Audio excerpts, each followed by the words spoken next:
late, or you're having packaged food.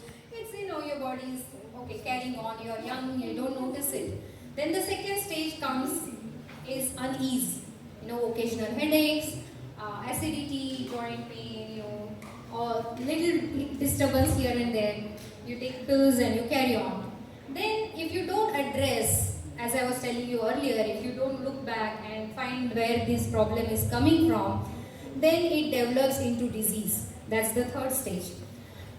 And that time, you have some continuation of some pills that doctor tells you, now you have to take this maybe for 3-4 months, and you are on carrying on your life with that, with external support. And if you don't even pause and look back why these recurring problems are happening and fix the root cause of these problems, then it ends up into disaster. It's too late to fix anything, like having third grade of fatty liver, or diabetes, unmanaged diabetes, or your cholesterol is shooting up, or anything for that matter that requires external support or assistance to live your life, because these are all metabolic health conditions that we are living in today. If we have to talk about 19, 20, 30, 40, that time, 70 years ago, or 80 years ago, that time we had the health problems due to the external factors, cholera, malaria, plague. Now, with the human and science advancement, we don't have those issues anymore, because the problem was coming from external. We had the vaccines or medicines to fix the problem, but now the problem is coming from inside because of our lifestyle. So none of the medicines or the external support can fix it, and we forget to realize that. And we see many of our friends, cousins, neighbors are struggling with these things. So if we go back to what Ahar Kranti says, is if you treat your food as medicine according to your body, your lifestyle, your family history, and your conditions, then you can fix the root cause. But now, because of our different lines of work, we don't have the total knowledge of fixing ourselves. So you have to understand, and that's why Government of India has put together this course. If anybody wants to learn in detail, it's available in the university, Hindu University, and it's a great project what they have. I'll just pick a couple of slides from here, just the main ones, because the idea is to give you some inspiration, not to bore, make you guys. So this initiative is from GIC, from Bharati Vidyapiti, Ahar Uttam Vichar. So most of us know that if you eat sattvic food, there are 3 types of foods, right? Sattvic, tamasic, and rajasic. So sattvic ahar is basically very gentle for your gut.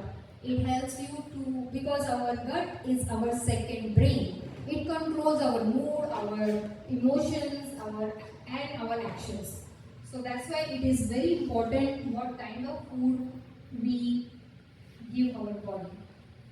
And some of it is in our control, but many things are out of our control.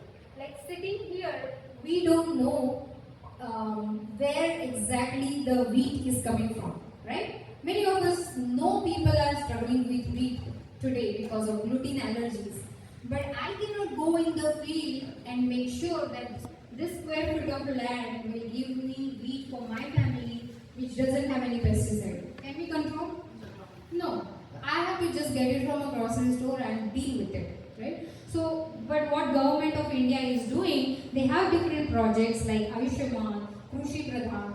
They are providing support to the farmers to have better yields, to provide better grain, because if you think about India is prominently carbohydrate focused meals, because that's how our country initially was, because most of us coming from farming background, right?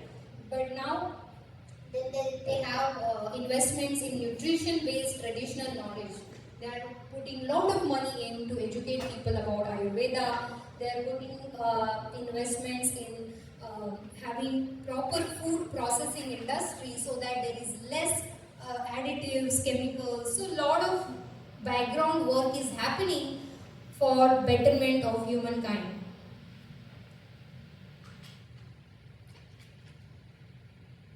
That is called green revolution. What you and me are consuming, government is trying to put money and efforts to prepare better crop and better supply chain so that you don't have to wait and don't have to pay for the pesticides, like the food that you're coming to your doorstep has to be clean. So that is not in my control, but the government is doing through Aahar Kranti. So that is what I wanted to convey the message.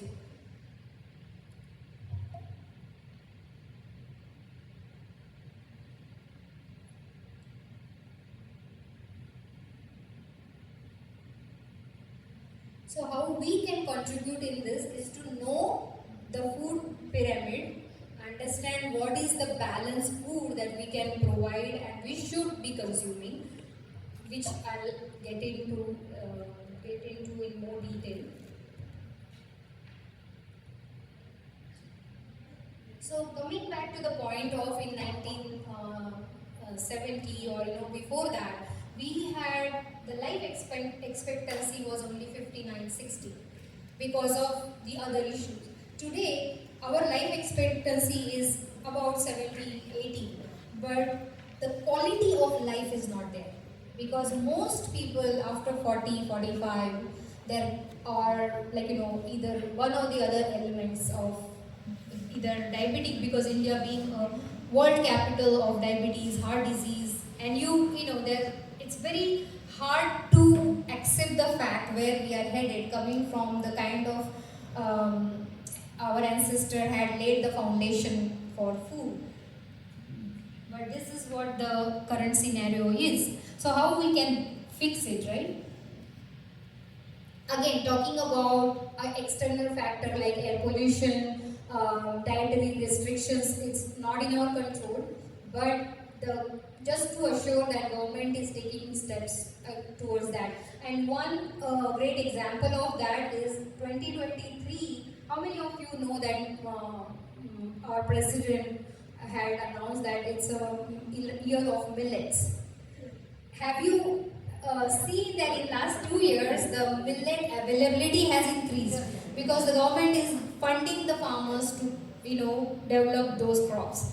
And that's how even Americans now recognize what ragi is, what horse gram is, or what sorghum millet is, and which is good because all these millets provide us good value. So they are funding the good crops. So now what are the challenges across the world? Many of us are unaware of right nutrition, or because we are exposed to non-communicable diseases, which is I just talked about. Lot of conditions are happening due to the environmental issues, pollution. We think that we are in a best country, which is great. Like all of us should be grateful for our country where we karma bhumi, right? So, but still it has its own challenges. We are living more of a sedentary life. Although we have everything that can move itself now, with the advancement of AI, pretty soon we will have, just like we have laptops in every room rather than every house. Now we will have the robots pretty soon, like Alexa is already taken over. But the challenges are also coming up with that. So, as I was telling you earlier, the importance of nutrition to health is not well understood, because if we look at these 4 factors, it's different for every person, even in this small room. Like lifestyle is different for a different person, genetics are different, environment, although even if you are living in the same town, it's not just the physical environment. It's about how you are dealing with the stressors in your life, whether it's kids related, work related, relationships, anything. And that comes under environment, and that is different for different person. Same thing with diet and nutrition. Although, like 10 people from here go shop in Whole Foods, but all 10 of them will have different outcome, right? So it's not just the availability of food, it's also how you are processing it. That's also very, very important.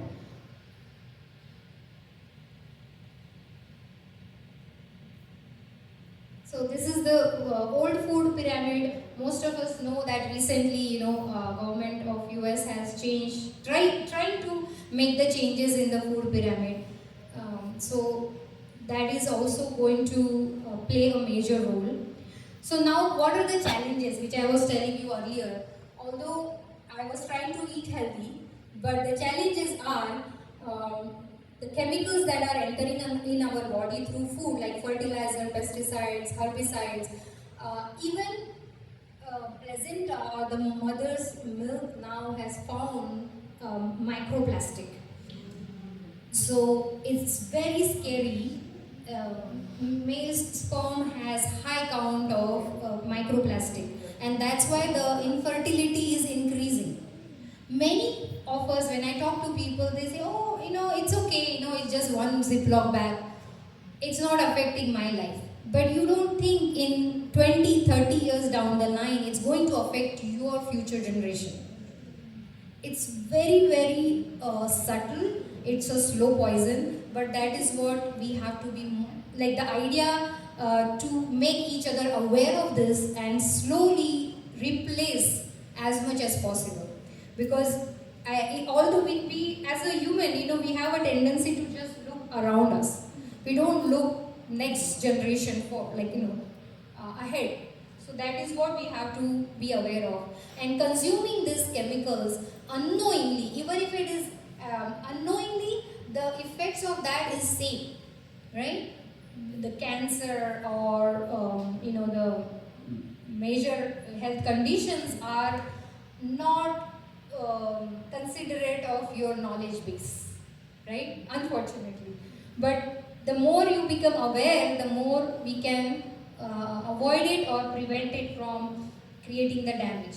So although our lifespan is 71, which is significantly improved from 59 to 71, but what is causing the lifestyle limitation is by cardiovascular diseases, diabetes, obesity and cancer. These are the top 4 that we are dealing with currently.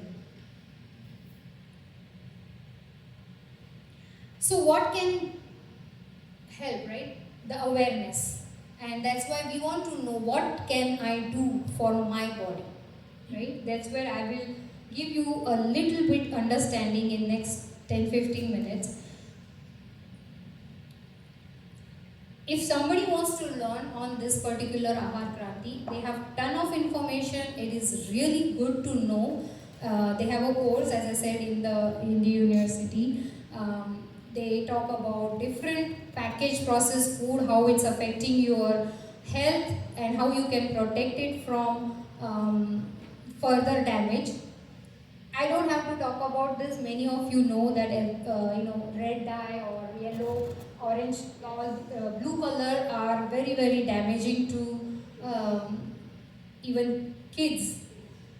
And it is so common, we don't even sometimes notice or pay attention to it. Like for example, mac and cheese.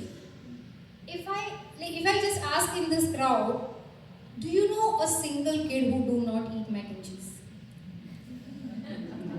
Only handful. That's good actually. Only handful. But many kids, they get into it so easily. But now we think that mac and cheese is just yellow, right? But it's the color in that is more harmful. The sugars in that is super harmful, and they are causing the ADHD or limiting their attention span. So that is what, like skillet or orange juice.